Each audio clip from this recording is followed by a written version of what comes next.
Squad Democrat Ilhan Omar closing in on a deadline set by Minnesota Republicans to turn over documents about potential ties to a state fraud ring after she dodged a hearing last month. Our senior correspondent Mike Tobin is reporting live out of Chicago. He's got the latest details for us. Hey, Mike.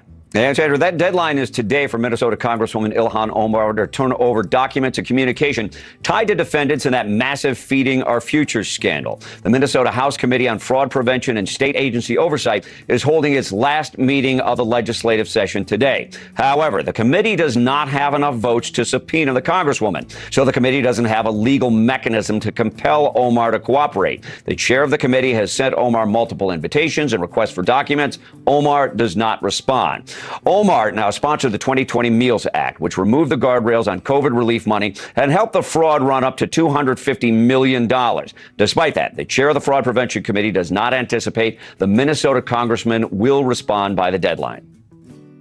It shows her continued disdain for the taxpayers. She feels like she's above having to answer for her involvement in the fraud and her responsibility as a member of Congress who, she passed the bill that took the guardrails off the school nutrition program that led to the conditions that enabled Feeding Our Future.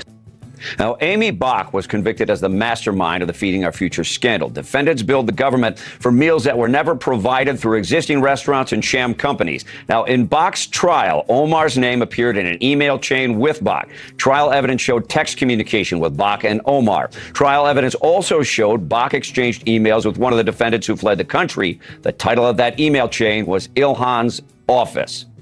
Now, back in January, our Alexis McAdams interviewed Amy Bach. She said she never spoke directly with Representative Omar, only people in her office. And the conversation, she said, were never substantive. Sandra, back to you. Got it. Thanks for the update. Mike Tobin in Chicago. John?